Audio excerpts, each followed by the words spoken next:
High বন্ধুরা, আমি pharmacist Masud Alam. আজকে নিয়েছি তোমাদের জন্য একটি গুরুত্বপূর্ণ ভিডিও। এই ভিডিওতে জানবো আমরা আজকে কিডনির স্টোন সম্পর্কে, অর্থাৎ কিডনির পাথর সম্পর্কে। আগে বলে দিই, এই ভিডিও দেখে কেউ নিজে থেকে কোনো মেডিসিন নেবেন না। মেডিসিন নিতে হলে অবশ্যই ডাক্তারের পরামর্শ নেবেন। এই ভিডিওটি বানানো হয়েছে শুধুমাত্র তাদের জন্য যারা মেডিকেল লাইনে যুক্ত রয়েছে, কেউ ফার্মেসি, কেউ নার্সিং অথবা কেউ মেডিকেল শপে থেকে প্র্যাকটিস করছো, তাদের লার্নিং পারপাসে তৈরি করা হয়েছে। তো চলুন আজকে দেখে নিই আমরা কিডনি স্টোন কী। স্ক্রিনে দেওয়া হয়েছে definition: a small hard structure that form in kidneys and cause severe pain known as kidney stone. Kidney স্টোনটা কি? কিডনি স্টোনটা হচ্ছে এক স্ট্রাকচার, এমন একটা স্ট্রাকচার যেটা আমাদের কিডনিতে হলে প্রচণ্ড ব্যথা অনুভব হয়। তোমাদের দেখানো হয়েছে এখানে যে কিডনিতে পাথর হওয়ার কারণে এই ব্যক্তির প্রচণ্ড ব্যথা অনুভব হচ্ছে। তো এরকমই যার হবে তার এরকম ব্যথা সে ফিল করবে। অর্থাৎ আমাদের কিডনি যে পজিশনে থাকে, আমাদের শরীরের কিডনি যে পজিশনে থাকে, সেখানে বরাবর আমাদের কি হয়? প্রচণ্ড ব্যথা অনুভব হয়। এবার দেখে নেব যে কিডনি পাথর কেন হয়, কিডনিতে পাথর কেন হয়। অতিরিক্ত মিনারেল এবং সল্ট জাতীয় ডায়েট অর্থাৎ খাবার যদি আমরা খাই, ক্যালসিয়াম, অক্সালেট, ইউরিক অ্যাসিড জাতীয় খাবার যদি আমরা বেশি খাই, জল যদি কম খাই, ঠিক আছে, অর্থাৎ জল পান যে কম করবে তার কিডনিতে পাথর হওয়ার সম্ভাবনা বেড়ে যাবে। অর্থাৎ এগুলো হচ্ছে তার লক্ষণ, অর্থাৎ কারণ। কিডনিতে পাথর হওয়ার মেন কারণ হচ্ছে এগুলোই, ঠিক আছে। আবার কী ধরনের পাথর হয় আমরা সেটা দেখব। একটা হচ্ছে সিস্টিন স্টোন, 2 নম্বর হচ্ছে calcium stone, uric acid stone, আর হচ্ছে স্ট্রোভেট স্টোন। তোমাদের এখানে ছবিতে দেখানো হয়েছে যে 4 রকমের পাথর আমাদের মূলত হয়ে থাকে। সিস্টিন স্টোন এরকম হয়, ক্যালসিয়াম স্টোন এগুলো এরকম হয়, ইউরিক অ্যাসিডের স্টোনগুলো এরকম হয়, এবং স্ট্রোভেট স্টোনগুলো এরকম হয়।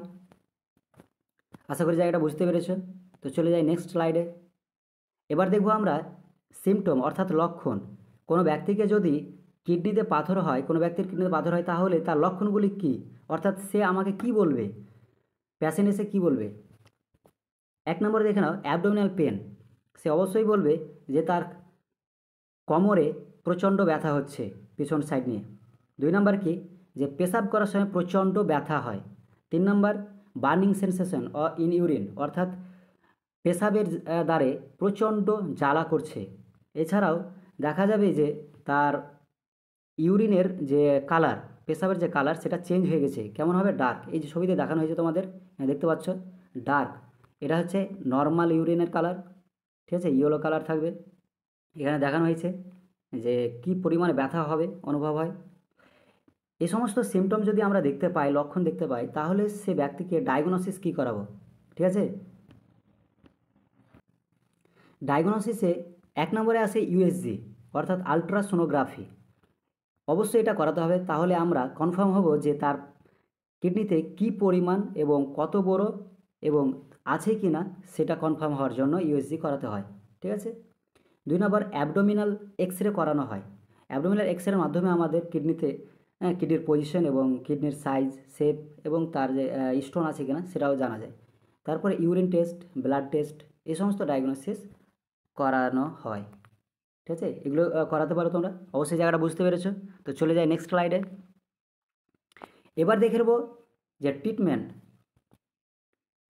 কোনো ব্যক্তিকে যদি, কোনো প্যাশেন্ট ইউএসজি করানোর পর যদি আপনি দেখেন যে কোনো প্যাশেন্টের কিডনিতে পাথর রয়েছে, তাহলে আমরা ট্রিটমেন্ট কী দেবো, ওষুধ কী দেবো।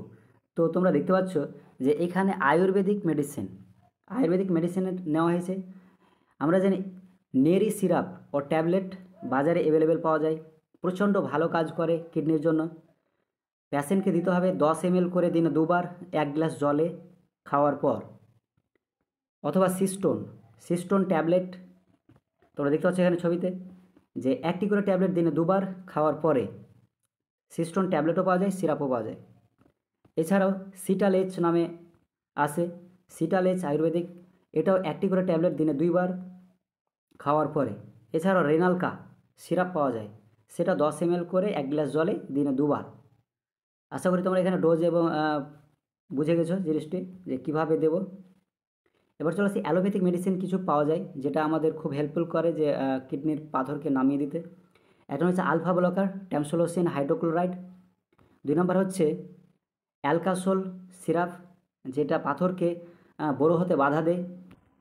অ্যালকাসোল পাথর ফর্মেশন হতে বাধা দেয়। ওফ্লক্সাসিন কেন দেবো? অ্যান্টিবায়োটিক।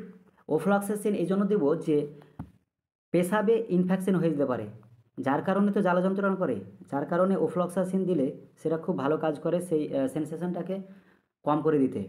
এছাড়াও ইউরিসপ নামে ক্যাপসুলা পাওয়া যায়, যেটা আয়ুর্বেদিক, এটা মনে রাখবে প্রচুর ভালো কাজ করে কিডনি পাথরকে নামিয়ে দিতে। এই ছিল আয়ুর্বেদিক এবং অ্যালোপ্যাথিক মেডিসিন। ঠিক আছে, তোমরা এগুলোর মধ্যে দিতে পারো, তবে মনে রাখবে এখানে নেরি সিরাপ দিলে রেনালকা দিতে হবে না, সিস্টোন দিলে সিটাল দিতে হবে না, যে কোনো একটা। ভিডিওটি ভালো লাগলে অবশ্যই তোমরা লাইক এবং কমেন্ট করে জানাবে। তো চলে যাই এবার নেক্সট স্লাইডে, আমরা দেখে নিই। এবার পরামর্শ বা অ্যাডভাইস।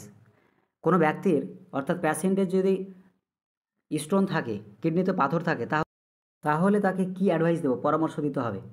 অবশ্যই তাকে অতিরিক্ত জল পান করতে হবে। ঠিক আছে, জল পান করতে হবে অতিরিক্ত 5 থেকে 6 লিটার, 5 থেকে 6 লিটার দিনে জল পান করতে হবে।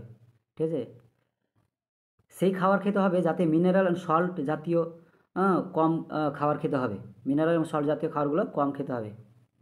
3 নম্বরে কি, পেশাব ধরে থাকতে হবে না, পেশাব করা লাগলে তুরন্ত টয়লেটে যেতে হবে।